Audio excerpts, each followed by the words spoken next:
Saudações, amigos e irmãos. Vocês estão no canal Reformadores da Igreja, o canal que traz os melhores vídeos para fortalecer seu conhecimento na graça de Deus. Antes de ouvir essa mensagem, eu convido você a se inscrever nesse canal e a clicar no sininho das notificações para continuar sempre ligado aqui nos novos vídeos que surgirem no canal. E agora, nós vamos assistir a mensagem de hoje.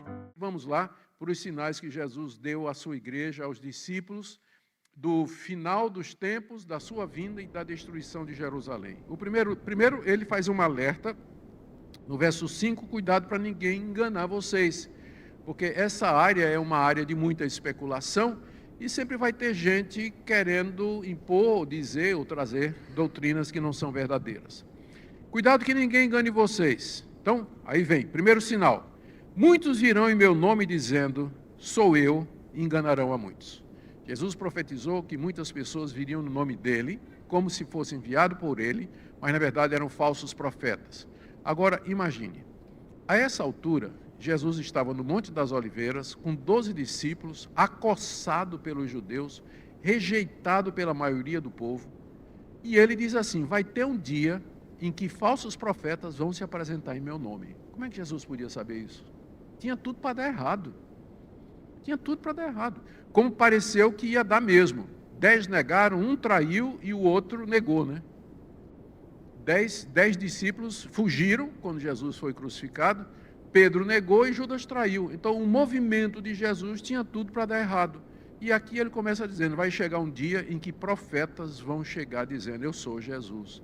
Quer dizer, ou ele era um megalomaníaco, ou ele sabia exatamente o que é que ele estava dizendo. Surgimento de falsos profetas. Desde que Jesus disse isso até o dia de hoje, não passou um dia na história da igreja que não se levantasse um novo falso profeta trazendo uma doutrina nova e diferente daquela doutrina dos apóstolos.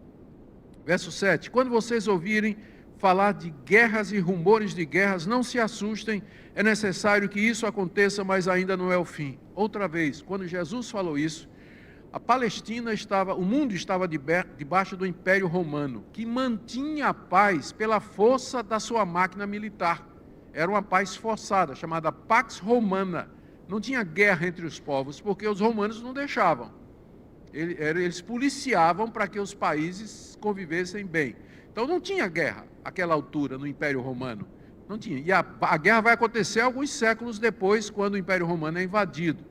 Mas numa época em que não tinha guerra, Jesus disse, vocês ouvirão falar de guerras e rumores de guerra. E aí ele disse, é necessário que isso aconteça. Por que é necessário que guerras como essa aconteçam? A invasão da Ucrânia, Primeira Guerra Mundial, Segunda Guerra Mundial, não tem um dia que não se passe que não tenha notícia de alguma guerra acontecendo em algum lugar desse planeta. Eu imagino que a razão pela qual Jesus diz que é necessário que as guerras aconteçam é porque é dessa maneira que Deus mostra para a humanidade. Está vendo que vocês não sabem resolver os seus próprios problemas? Estão vendo o quanto vocês precisam de um rei da paz? Estão vendo o quanto vocês precisam de mim? Estão vendo quão profundo o pecado entrou no coração humano? Estão vendo quanta insensibilidade, dureza de coração e falta de sabedoria assola a humanidade, a ponto de que vocês promovem guerras, se matam uns aos outros? É necessário que isso aconteça, para que justifique a vinda do Rei da Paz. Porque se a humanidade pudesse resolver seus próprios problemas, se a ONU resolvesse seus próprios problemas, se houvesse paz entre as nações, que necessidade nós teríamos da chegada daquele que é o Rei da Paz, que vai destruir os ímpios e instalar o seu reinado eterno de justiça e de verdade? É necessário que isso aconteça. E aí Jesus diz, mas ainda não é o fim. E uma boa palavra para aquelas pessoas que acham, que dizem que qualquer bomba que solta lá no Oriente Médio, Jesus está voltando. Isso é profecia se cumprindo, né? Isso aqui é a profecia de Ezequiel, não sei o que, está chegando. Olha, é de hoje para amanhã a vinda de Jesus. Ainda não é o fim. As guerras, elas não marcam a chegada da vinda de Jesus. Elas são um sinal seguro de que Jesus sabia o que estava dizendo. O ponto desses sinais, eu quero que você preste atenção aqui, o ponto desses sinais que Jesus vai colocar aqui, não é para dar a você elementos para você marcar o dia da vinda de Jesus. mas dá certeza a você, porque numa época em que essas coisas pareciam impossíveis, Jesus profetizou que essas coisas aconteceriam, e elas aconteceram exatamente como ele disse que haveria de acontecer.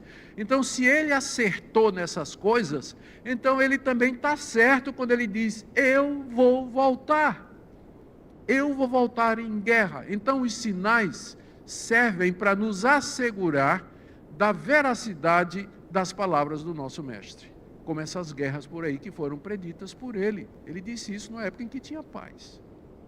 Porque se levantará nação contra nação, verso 8. Haverá terremotos em vários lugares, também fomes, como eu disse, Lucas acrescenta pestes, e a gente pensa na pandemia. Essas coisas são o princípio das dores. Lembra da analogia da mulher? Ele diz, isso é o princípio das dores, não é o fim, não chegou a hora de dar à luz ainda. Isso é o princípio das dores. Continuando no verso 6. Estejam de sobreaviso, porque as pessoas os entregarão aos tribunais e às sinagogas. Vocês serão açoitados e por minha causa serão levados à presença de governadores e reis para lhes servir de testemunho, mas é necessário que primeiro o evangelho seja pregado a todas as nações. Primeiro sinal que Jesus Cristo disse foi o surgimento de falsos mestres. Cheque. Segundo sinal, guerras e rumores de guerras. Cheque também. As pessoas vão perseguir vocês. A perseguição dos discípulos de Cristo numa época em que parecia impossível. Por que as pessoas iriam perseguir? Os discípulos de um galileu que morreu crucificado pelos romanos, rejeitado pela liderança, que tinha somente 10 discípulos acovardados, fechados numa sala, com medo dos judeus. Perseguição por quê? Eles não representavam ameaça nenhuma. Então, numa época em que a fé em Cristo não representava ameaça nenhuma, e não tinha a menor possibilidade de que virasse a maior religião do mundo, como é hoje, Jesus disse, vocês vão ser perseguidos por causa do meu nome. Vocês serão levados diante dos reis e dos governadores. Volto a dizer, ou ele era um megalomaníaco, ou ele sabia o que ele estava dizendo. Ou ele sabia o que estava dizendo, porque a última coisa que se poderia pensar é que o cristianismo chegaria a um tamanho e a uma importância e uma influência tal que os reis e governadores iriam dizer, vem cá, traz esse pessoal para cá. Que movimento é esse aí? Por que vocês estão fazendo tanto alvoroço e criando tanta confusão? O que é que vocês acreditam? Numa época quando isso parecia impossível, Jesus profetizou que os seus discípulos seriam perseguidos. Mas ele deu um consolo. Ele disse, não se preocupem, o Espírito Santo vai ajudar vocês na hora de vocês se defenderem diante dos reis, dos governadores, diante dos juízes e dos tribunais e das sinagogas, onde vocês serão levados. É claro, esse texto aqui tem uma promessa da ajuda do Espírito Santo que não deve ser usada para o pessoal dizer, nós não precisamos estudar a Bíblia. Na hora de pregar é só abrir a Bíblia em qualquer lugar e o Espírito Santo vai dar a você a palavra para que você pregue, para que você fale. Não é nada disso. Você diz, mas pastor, você não está pregando de improviso? É que eu já preguei nesse sermão, esse texto várias vezes, já estudei muito esse texto. Então não é improviso, estudei a palavra. Não é? Eu já meditei, já dividi, escrevi um livro a respeito disso aqui. Então não é de improviso. Eu não acho que essa promessa do Espírito Santo ajudar o pregador é motivo para o pregador ser preguiçoso, despreparado e vir para a igreja para falar o que der na cabeça, como em algumas igrejas é estimulado. Mas o pregador precisa estar pronto para isso, porque essa promessa aqui é para quando você estiver preso. Quando você estiver preso e for levado para se defender, aí tudo bem, você não tem condições. O Espírito Santo vai ajudar você. Mas se você pode estudar, se preparar, então é isso que Deus quer que você faça. Vocês serão açoitados e por minha causa serão levados à presença de governadores. E desde que Jesus falou isso, o cristianismo passou a ser, de fato, perseguido. É a religião mais perseguida do mundo, é o cristianismo. Anualmente, milhares de cristãos são mortos pela sua fé, presos, açoitados, perseguidos. Existe a perseguição simbólica, que é aquela perseguição que é feita silenciosamente, usando o Estado, usando o direito, usando a força civil e por aí vai. Essas coisas, disse Jesus, são o princípio das dores. Verso 11, quando, pois, levarem vocês para os entregar, não se preocupem com o que vocês vão dizer, mas digam o que for concedido naquela hora, porque não são vocês que estão falando, mas o Espírito Santo. O Senhor Jesus fecha esse terceiro sinal. O quarto é a divisão que vai haver entre famílias. No verso 12, um irmão entregará à morte outro irmão, o pai entregará o filho, haverá filhos que se levantarão contra os seus pais e os matarão. Todos odiarão vocês por causa do meu nome. Aquele, porém, que ficar firme até o fim, esse será salvo. Jesus profetizou que ele se tornaria tão importante e que a pessoa dele seria tão influente que pessoas haveriam de amá-lo mais do que a sua família e que estariam dispostos, inclusive, aqueles que eram contra Jesus, a entregar os discípulos de Jesus, mesmo com laços de parentesco. Mais uma vez, Jesus profetiza uma coisa que parecia impossível, que pessoas o amariam de tal forma e dariam a ele o primeiro lugar na sua vida, inclusive mais do que a sua própria família, a ponto de que os próprios familiares seriam os primeiros a perseguir os cristãos. O pai entregando o filho para ser morto por conta da fé e vice-versa. Com isso, Jesus aponta para a lealdade, fidelidade, amor e compromisso que a sua pessoa haveria de levantar entre os seus seguidores, a ponto disso aqui acontecer. Então, não pense que o fato de você ser cristão vai resolver problemas de relacionamento na sua família. Talvez piore até. Né? Talvez piore até. E não são poucos os que estão aqui nessa noite e que sofrem por conta de perseguição de familiares, exatamente por causa do nome de Jesus. Muito bem. No verso 13, o Senhor Jesus diz que aquele que ficar firme até o fim, esse será salvo. Ele estava se referindo ao fato de que no verso 12, ele diz, há filhos que se levantarão contra os seus pais e os matarão. Morrer por Cristo era muito comum no século I. Os mártires, eles são considerados a sementeira da igreja, nas palavras de um pai da igreja, porque o sangue deles irrigou o chão do Coliseu. Foram entregues aos leões, foram decapitados à espada, foram crucificados. A areia do Coliseu era tingida de vermelho com o sangue dos mártires. Se você fosse cristão naquela época, havia uma possibilidade muito grande de que você fosse morto, especialmente depois da ascensão no Império Romano do imperador Nero, meados da década de 60. Havia a chance de que você pudesse ser preso e lançado aos leões na arena. E, embora nós costumamos elogiar, louvar, engrandecer os mártires, porque não foram poucos, os que morreram fiéis até o fim, gente queimada, que não abriu mão, gente que tinha grupos que eram levados, de mártires que iam levados para a arena para ser comido pelos leões, e eles entravam cantando. E a cantoria deles era tão alta e tão alegre que os romanos cortavam a língua deles antes deles entrarem, para que eles não pudessem cantar. Entravam cantando e louvando a Deus, mas agora não podiam mais. Muitos morreram na fé. Mas o outro lado da história é que houve muitos também que na hora do vamos ver, eles disseram, eu prefiro a vida. E eles apostataram, eles abandonaram a fé em Cristo Jesus.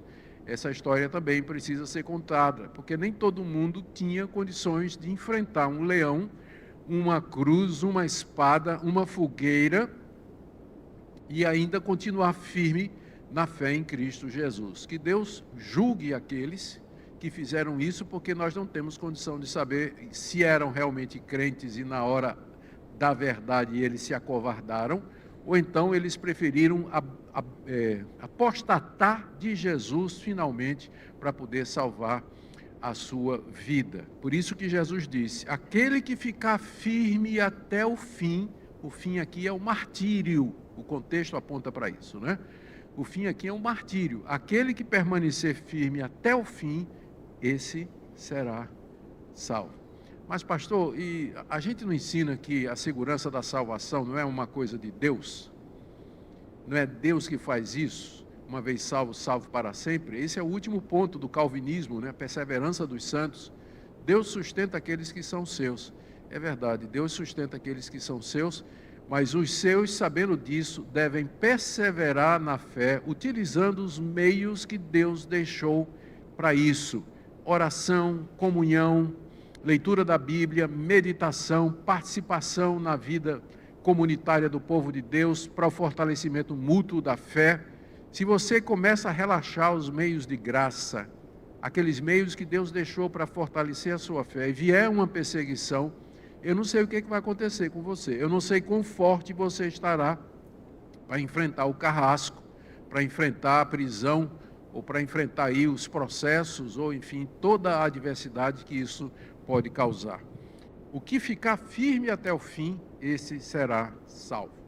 Jesus aqui, então, é a primeira parte do sermão dele, aqui é chamado sermão escatológico, onde ele define aquilo que ele mesmo chamou o princípio das dores. E ele disse: ainda não é o fim. Tem uma parte que eu pulei aqui, que é o verso 10, quando ele diz: é necessário que primeiro o evangelho seja pregado a todas as nações. Agora, mais uma vez, pensa nisso. Jesus com um grupinho de 12, no alto do Monte das Oliveiras, e ele dizendo: um dia o meu nome vai ser anunciado em todas as nações. Era louco. Ou ele era o Filho de Deus que sabia todas as coisas. Um dia o meu nome vai ser anunciado como o único Salvador ao mundo inteiro. Disse Jesus lá no alto do Monte das Oliveiras, preste a ser traído por Judas, e negado por Pedro e abandonado pelos outros 10. Disse ele: era necessário que o evangelho fosse pregado a todas as nações. Quando a gente fala disso, quando a gente interpreta essa passagem, a gente não quer dizer que o evangelho tem que ser, que todo mundo que existe no planeta num determinado momento tem que ter ouvido o evangelho para que Cristo volte, porque isso nunca vai acontecer. Não tem, humanamente falando, isso é impossível. Sempre está nascendo, nesse exato momento deve estar nascendo uns 300 mil bebês no mundo, né? Então, a qualquer momento que Jesus voltar, sempre vai ter gente que nunca ouviu, e não vai ter condições de ouvir, a não ser nos próximos 3 ou 4 anos. Então, a interpretação melhor disso aqui, entendendo que a palavra nações é etnia, então, o sentido é esse, que o evangelho será pregado a todas as etnias, não a cada membro, mas que representantes de todas as raças e povos terão ouvido o evangelho. O evangelho terá sido pregado aos povos, não quer dizer cada indivíduo, mas as diferentes nacionalidades, etnias, raças, tribos, povos e nações que existem no mundo, línguas que existem no mundo. E nesse sentido o evangelho avança. Desde que Jesus falou isso, a igreja se envolveu num trabalho agressivo de evangelização, tradução da Bíblia, porções do evangelho, missionários que vão ao mundo, aprendem uma nova língua para anunciar Cristo e assim por diante. Isso tem continuado até o dia de hoje, sem mostrar sinais de abatimento, mas ainda tem muita coisa para fazer. Depois de falar do princípio das dores e dar esses sinais aqui, falso profeta, guerras, terremotos, fomes, pestes, perseguição, ódio da família, martírio. Depois de falar sobre todas essas coisas que têm acontecido nos últimos 2000 anos, não é uma coisa que só está acontecendo hoje, está acontecendo há 2000 anos na história da igreja. Jesus fala agora da próxima parte que ele chama de a grande tribulação, do verso 14 em diante. Ouçam: quando, pois, vocês virem o abominável da desolação situado onde não deve estar, quem lê entenda. Eu podia até dizer, o problema agora é de vocês, né? Vocês que entendam isso aí. Então os que estiverem na Judéia, fujam para os montes. Quem estiver no terraço, não desça nem entre para tirar de casa alguma coisa. E quem estiver no campo, não volte atrás para buscar sua capa. Ai das que estiverem grávidas e das que amamentarem naqueles dias. Orem para que isso não aconteça no inverno, porque aqueles dias serão de tamanha tribulação, marque essas palavras aí, esses dias serão de tamanha tribulação como nunca houve desde o princípio do mundo criado por Deus até agora e nunca jamais haverá. Se o Senhor não tivesse abreviado aqueles dias, ninguém seria salvo. Mas por causa dos eleitos que ele escolheu, Deus abreviou tais dias. Então, se alguém disser a vocês, olhem, aqui está o Cristo, olhem, ali está ele, não acreditem. Porque surgirão falsos cristos, falsos profetas, operando sinais e prodígios, para enganar, se possível, os próprios eleitos. Estejam de sobreaviso, tudo isso tenho predito a vocês. Então vamos analisar o que Jesus está falando aqui, à luz daquele segundo pressuposto da profecia que eu falei para vocês. Ele está falando de dois eventos, como se fosse um só. Ele está falando da destruição de Jerusalém e está falando da grande tribulação, um momento que antecede a sua vinda, é aquele momento do parto. Chegou a hora, não é que a mulher, as contrações estão já indicando que o menino vai nascer a qualquer momento. Então, está vendo Jesus está falando de duas coisas ao mesmo tempo. Uma é a destruição de Jerusalém, que o discípulo perguntou, e a outra é a respeito da vinda dele, os sinais que antecediam a sua vinda. Está tudo num pacote só. Então vamos lá, verso 14. Quando vocês virem o abominável da desolação, aqui é uma referência ao profeta Daniel. O profeta Daniel profetizou que se levantaria um abominável da desolação, que se sentaria no templo de Deus, interromperia o sacrifício, se levantaria contra o povo de Deus. Então Jesus disse, quando vocês virem isso acontecer, quem lê entenda. Então tem que entender Daniel, né, para poder perceber isso aqui. Quem estiver na Judéia, fuja para os montes. Melhor interpretação disso aqui, Jesus está dizendo aos seus discípulos. Ele está falando da invasão de Jerusalém pelos romanos nos anos 70. Aqui, os romanos são o cumprimento da profecia do abominável da desolação. Eles vieram, entraram na cidade santa, destruíram o templo, destruíram o altar, implantaram ali a bandeira do imperador. Era Tito Vespasiano, que mais tarde ia se tornar, era o general, mais tarde ele iria se tornar imperador também. Então, quando vocês virem o abominável da desolação, quando vocês virem os exércitos romanos chegando, para provar a minha interpretação, bota o dedão aí em Marcos 13 e abra em Lucas 21, onde você tem a mesma passagem, só que agora interpretada por Lucas. Lucas 21.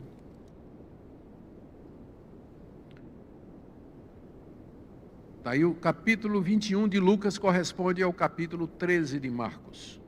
E aqui em 21, vou ler do verso 7. Perguntaram a Jesus, mestre, quando será isso? Que sinal haverá quando essas coisas estiverem para acontecer? Jesus respondeu, tenha cuidado que ninguém engane. Muitos virão em meu nome. Percebe? A mesma coisa, tá? Apenas com um linguajar rapidamente diferente. Aí no verso 10, nação se levantará contra nação, reino contra reino, e assim por diante. Aí no verso 16, vocês serão entregues até por seus próprios irmãos, etc. E aí no verso 20, em vez de Lucas dizer, quando vocês virem o abominável da desolação de que falou o profeta Daniel, no lugar onde não deve estar, Lucas disse assim, quando porém vocês virem Jerusalém sitiada de exércitos. Lucas está dando a interpretação daquilo que Jesus falou. O abominável da desolação é o exército romano que chega, sitia Jerusalém, cerca Jerusalém. Aconteceu no ano 70, depois de os judeus começarem um movimento de revolta contra Roma. O imperador mandou seu filho, Tito, para que viesse e dominasse a rebelião. Chegaram no ano 66, sitiaram Jerusalém, e no ano 70 arrombaram a muralha, mataram 500.000 de judeus que tinham se refugiado por ali, destruíram o templo, espalharam os judeus para tudo quanto era de lugar e levaram os troféus. Ainda hoje tem é possível ver em Roma um troféu, um arco onde existe um relevo, onde Tito Vespasiano está entrando em Jerusalém com os despojos que ele tirou do templo. Então Jesus aqui está falando primeiro da destruição do templo. Quando vocês virem os exércitos romanos chegando, aí vamos voltar lá para Marcos, fujam para os montes, não adianta resistir, fujam para os montes. Quem estiver no terraço não desça, nem entre para tirar de casa coisa nenhuma. Quem estiver no campo não volte atrás para buscar sua capa. Ai das que estiverem grávidas, das que amamentarem naqueles dias. Claro, você fugir dos exércitos romanos, né, grávida, puxando o menino pela mão. Ai das que amamentarem, orem para que isso não aconteça no inverno, quando a fuga é mais difícil, as estradas são mais complicadas, tudo é mais difícil, né, quando o inverno acontece, porque aqueles dias, está falando da destruição de Jerusalém em primeiro lugar, serão de tamanha tribulação como nunca houve desde o princípio do mundo criado por Deus até agora e nunca jamais haverá. Aí é quando a gente diz, mas espera aí, não foi bem assim. Teve a destruição de Jerusalém no ano 500 e pouco pelos babilônicos, que arrasaram Jerusalém. Então já teve sofrimento. Nós podemos pensar agora no sofrimento durante o Holocausto, né, dos judeus, o quanto eles sofreram. Então dizer que sofrimento é esse que Jesus está se referindo, dizendo que serão de tamanha tribulação como nunca houve no princípio do mundo, criado por Deus até agora e nunca haverá. É aí que nós vemos que Jesus está falando de duas coisas. Está falando da destruição de Jerusalém e do levantamento do anticristo antes da vinda do Senhor Jesus.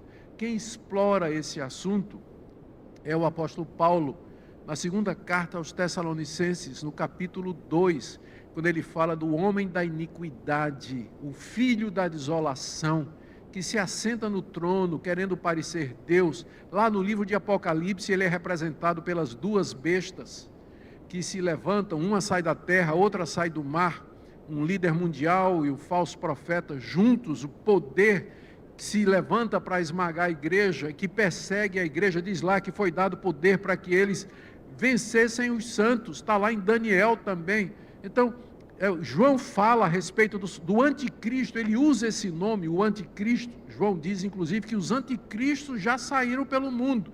Quer dizer, aquelas pessoas que, em vez de amar a Deus e servir a Deus, amam e adoram o poder, o domínio humano sobre toda a raça. Então, Jesus está falando de dois eventos aqui. E aí ele continua. Se o Senhor não tivesse abreviado aqueles dias, ninguém seria salvo. Note que ele já mudou agora, ele não está falando mais dos judeus em Jerusalém, mas ele está falando do seu povo. Se Deus não abreviasse aqueles dias de tribulação e de sofrimento, ninguém seria salvo, porque não ia aguentar permanecer. A dor era muito grande, a pessoa iria fazer qualquer coisa para parar de sofrer. Por isso, o Deus que prometeu que não deixaria que nós seríamos mais tentados do que podemos suportar, é o Deus que vai diminuir aqueles dias. Eu não creio que é literalmente, mas Deus vai fazer com que aqueles dias pareçam mais curtos, para que nós que estivermos passando por isso, surpresa, não tem arrebatamento aqui. Notaram que não tem arrebatamento aqui antes da tribulação? Nós vamos entrar direto. Vamos entrar direto nessa que Jesus chamou de grande tribulação e que ele disse que os dias teriam que ser abreviados por causa dos eleitos que ele escolheu. Eu sei que muitas pessoas foram criadas numa tradição que fala do arrebatamento antes da grande tribulação. O problema é que não tem fundamento. Não tem fundamento nenhum. Que vai ter um arrebatamento, vai, mas ele coincide com a vinda de Cristo. É o que eu vou ler em seguida. Ele coincide com a vinda de Cristo, não é alguma coisa que acontece antes da grande tribulação, porque senão Jesus não teria dito ou referido aos eleitos que estão passando na grande tribulação, por causa dos quais o tempo está abreviado. Ah, mas é que Jesus não disse tudo. Ué, não é bem assim. Verso 23, estejam de sobreaviso, tudo isso tenho predito a vocês. Então, tudo que nós precisamos saber para nos preparar, o Senhor Jesus já tinha falado. E ele voltou a repetir no verso 21. Se alguém disser, aqui está o Cristo, ali está o Cristo, não acreditem. Porque surgirão falsos cristos e falsos profetas, operando sinais e prodígios, para enganar, se possível, os próprios eleitos. A operação de sinais e prodígios, ela não é necessariamente uma prova da presença de Deus. Ela pode ser uma prova do falso profeta. Falsos profetas fazem sinais e prodígios. É por isso que o crente que conhece a sua Bíblia, que está seguro da sua salvação, ele olha para os sinais e prodígios hoje e procura analisá-los à luz da palavra de Deus. E eu vou te fazer uma declaração aqui que eu espero que você me entenda. Os únicos milagres que eu tenho obrigação de acreditar são aqueles que estão na Bíblia. Porque no final do Evangelho de João, o evangelista diz: estes foram escritos para que você creia que Jesus é o Cristo, o Filho de Deus, e crendo você tenha vida no seu nome. Então eu sou obrigado a crer na ressurreição de Lázaro, na ressurreição do filho de Naim, na travessia do Mar Vermelho, nos 40 anos de maná caindo do céu, 40 anos de sandália havaiana que não desbotam nem soltam a tira no deserto. Eu sou obrigado a acreditar em todos os milagres que estão narrados na Bíblia. Esses eu recebo sem questionar, mas se você chegar e disser: lá na minha rua tem uma igreja onde tem um pastor que cura todo dia gente de tudo quanto é de doença, eu tenho o direito bíblico e a obrigação de investigar, examinar, para saber se aquilo procede de Deus ou não. E eu não estarei blasfemando contra o Espírito Santo. Estarei cumprindo o que a Bíblia diz: irmãos, testai os espíritos se procedem de Deus, porque já muitos falsos profetas saíram pelo mundo, e o próprio Jesus diz que eles são capazes de fazer sinais e prodígios. Lá no livro de Apocalipse, a besta faz cair fogo do céu. Satanás fez isso com Jó. Lá no livro de Apocalipse a gente lê de três espíritos imundos, semelhantes a rãs, sapos, que são espíritos operadores de milagres. Espíritos operadores de milagres, demônios que operam milagres. Então, antes de você ficar impressionado com o milagre extrabíblico, examine quem fez, por que fez, e a veracidade deles, porque você não tem a obrigação de acreditar, sem primeiro examinar à luz da palavra de Deus. Não seja ingênuo, porque existem falsos profetas. Gente, se só tivesse o Espírito Santo no mundo, coisas desse tipo não seriam precisas. Mas além do Espírito Santo, tem o espírito imundo, que são os demônios, e tem o espírito humano, que é capaz de engendrar o erro também, de enganar também. Por isso nós precisamos de cautela, precisamos ter cuidado. Sinais e prodígios, na verdade, no sermão de Jesus, são mais sinais da presença dos falsos profetas do que do verdadeiro evangelho. Estejam de sobreaviso, tudo isso tenho predito a vocês. Jesus está falando de duas coisas: destruição de Jerusalém, surgimento do anticristo com sinais e prodígios, está descrito lá em 2 Tessalonicenses, lá no livro de Apocalipse, no livro de Daniel. Agora vem a terceira parte, seguindo a analogia, o momento do nascimento do filho, né? Princípio das dores, aquelas contrações, guerra, rumores de guerra, é assim que a gente entende o que está acontecendo em Israel, o que está acontecendo na Ucrânia, faz parte daquelas contrações da história que Jesus pronunciou que haveriam de acontecer. Agora, o próximo passo que nós estamos esperando é a grande tribulação, que nós não sabemos quando vai acontecer. Já aconteceu a primeira parte da profecia, que foi a destruição de Jerusalém, mas ela aponta para uma coisa muito pior, muito pior. E olha agora o que Jesus diz: a chegada do Filho, olhando para aquela analogia que eu fiz, do verso 24 em diante. Naqueles dias, está falando dos dias aqui que Deus abreviou, após a referida tribulação, o sol escurecerá, a lua não dará sua claridade, e as estrelas cairão do firmamento, e os poderes dos céus serão abalados. Então verão o Filho do Homem vindo nas nuvens com grande poder e glória. Então ele enviará os anjos e reunirá os seus escolhidos dos quatro ventos da extremidade da terra, até a extremidade do céu. Glória a Deus. Agora o Filho chegou. Já teve o princípio das dores, a grande tribulação, e agora ele nasce. Note que ele faz a conexão, Jesus faz a conexão da vinda dele com a grande tribulação. Por isso que eu disse que a gente não pode pegar essa passagem da grande tribulação e dizer que foi que aconteceu somente em Jerusalém. Porque Jesus diz, depois da referida tribulação, a não ser que ele tenha colocado aqui 2000 anos até agora, né? Mas toda vez que essa expressão é usada no Novo Testamento, indica um fato na sequência, temporal, imediato. Depois da referida tribulação, quando a grande tribulação terminar, o sol vai escurecer, e aí ele dá uma série de sinais apocalípticos que você encontra nos profetas do Antigo Testamento, que você encontra lá no livro de Apocalipse também, que descrevem fenômenos cósmicos relacionados com a criação. Sol, lua, estrela, tudo se abalando. E ele diz, não é? O sol vai escurecer, a lua não dará sua claridade e as estrelas cairão do firmamento. E aí o pessoal diz, está vendo que a Bíblia não é um livro científico? Estrela caindo do firmamento, não é? Como é que pode ser isso? As estrelas são gigantes, nós somos um pozinho de areia cósmica diante da grandeza do universo.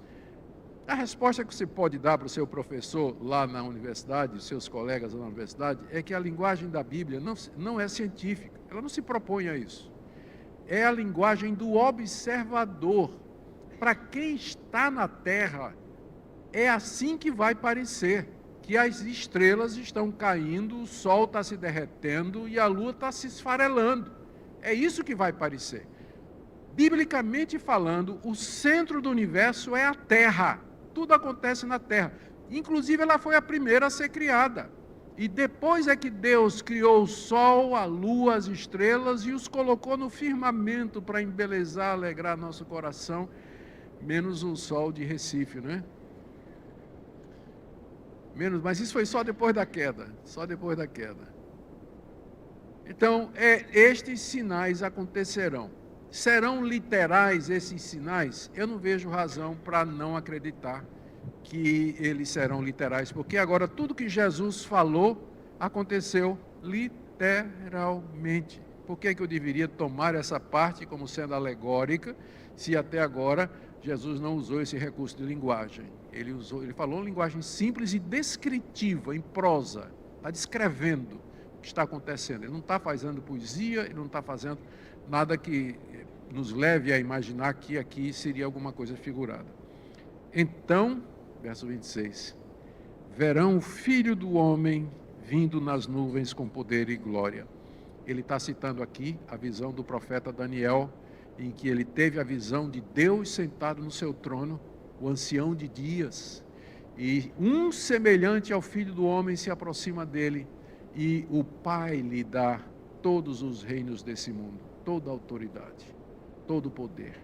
É o que vai acontecer aqui. Verão o Filho do Homem vindo nas nuvens, com grande poder e glória, e então enviará os anjos e reunirá os seus escolhidos dos quatro ventos, quer dizer, os quatro pontos cardeais, norte, sul, leste e oeste, todo lugar, da extremidade da terra até a extremidade do céu. São maneiras de falar daquela época que descrevem a universalidade da igreja e também do efeito da vinda de Cristo. Quando Cristo vier, no final da grande tribulação, ele virá com seus anjos em glória e ele vai reunir todo o seu povo diante de si.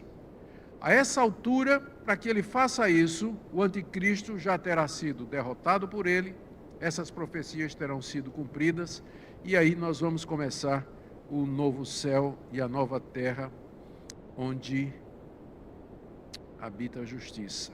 Eu comecei tudo isso dizendo que era importante a gente ter uma visão do todo, para a gente encaixar o que está acontecendo em Israel, acontecendo na Ucrânia, para que a gente não coloque fora de proporção ou minimize esse tipo de evento. Estas coisas fazem parte do princípio das dores, apontam para sinais que evidenciam que Jesus era profeta de Deus, que ele conhecia o futuro, que ele é o Salvador do mundo, e que tão certo como as coisas que ele profetizou aconteceram, inclusive as guerras, ele haverá de voltar em glória. Por isso o ponto de Jesus aos seus discípulos é: vigiem, porque vocês não sabem a hora em que eu vou voltar. Estejam preparados. Pode ser tudo isso que precede pode acontecer em um tempo muito curto, inclusive o surgimento do anticristo e o domínio dele. Isso rapidamente, isso tudo pode acontecer, e nós então precisamos estar preparados para enfrentar essa dificuldade. Olá, meus irmãos e minhas irmãs, eu quero agradecer a você que chegou ao final de mais um vídeo aqui no canal Reformadores da Igreja e convidar você que por acaso ainda não é inscrito nesse canal a inscrever-se aqui, deixar o seu like nesse vídeo. Dessa forma, sempre que novos vídeos forem colocados no canal, você será o primeiro a ser avisado e poderá então assistir todos os dias aqui pregações novas em nosso canal, exposições da Palavra de Deus, estudos. E essa exposição de Marcos capítulo 13 em especial, ela é muito importante. Haja vista os fatos que estão acontecendo nesse momento, as recentes guerras, os conflitos, todas essas coisas despertam curiosidade e muitas vezes ideias erradas a respeito da volta de Jesus. Nós sabemos que as guerras elas não são uma exclusividade dos nossos dias, ao contrário, desde que o Senhor Jesus então falou essas coisas, muitos conflitos aconteceram, mas a sua palavra nos deixou de sobreaviso que elas se tratavam de sinais do início das dores, não da sua volta imediata, mas um cumprimento da profecia do Senhor que apontava assim que guerras aconteceriam, assim como calamidades, desastres naturais e todas essas coisas são, sim, o princípio das dores e elas só provam que o Senhor Jesus estava, então, correto na sua profecia e que o restante da profecia, ou seja, a sua volta, também é verdadeiro, é certo, e nós podemos então aguardá-lo com confiança, sabendo que ele virá assim nos buscar. E nós olhamos esses sinais do ponto de vista bíblico, não com temor, com medo, mas com esperança, esperança de que nós temos um Salvador, de que as suas promessas são verdadeiras e que um dia ele virá então resgatar a nós. Quanto, meus irmãos, a nós como igreja, a nossa missão então é estarmos vigilantes, preparados, firmados nas suas promessas, para quando ele venha, nós não sejamos então pegos de surpresa.